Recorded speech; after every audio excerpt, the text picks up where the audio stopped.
As we launch this campaign for president, you deserve to know where I came from, because family history obviously heavily influences the values that we develop as adults. I was born literally a few miles away from here on East 26th Street in Kings Highway. My family and I lived in a 3.5-room rent-controlled apartment.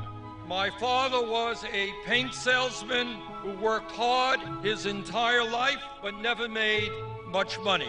My mother raised my brother and me.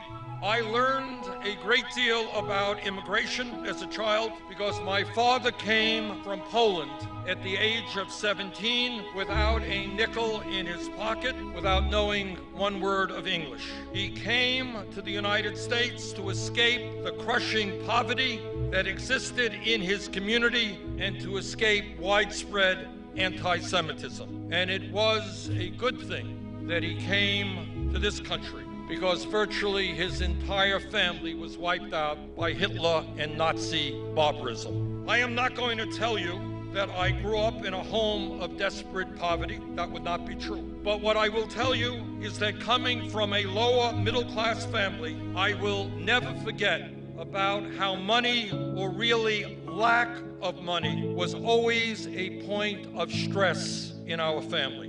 My mother's dream was that someday our family would move out of that rent-controlled apartment to a home of our own. That dream was never fulfilled. She died young while we still lived in that rent-controlled apartment. My experience as a child living in a family that struggled economically powerfully influenced my life and my values. I know where I came from. And that is something I will never forget. Unlike Donald Trump, who shut down the government and left 800,000 federal employees without income to pay their bills, I know what it's like to be in a family that lives paycheck to paycheck. I did not have a father who gave me millions of dollars to build luxury skyscrapers, casinos, and country clubs. I did not come from a family that gave me a $200,000 allowance every year beginning at the age of 3. As I recall, my allowance was 25 cents a week. I had something more valuable. I had the role model of a father who had unbelievable courage in journeying across an ocean with no money in his pocket to start a new and better life.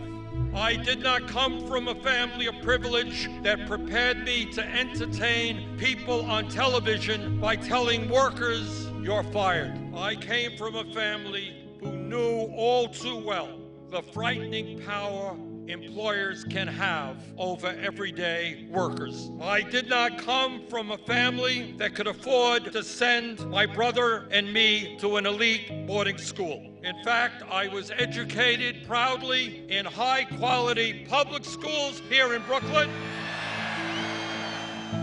and began my higher education right here on this campus. This is what I believe from the bottom of my heart. If we stand together, believing in justice and human dignity, believing in love and compassion, if we stand together, brothers and sisters, the future of this country is extraordinary, and there is nothing we will not be able to accomplish. Thank you all very much.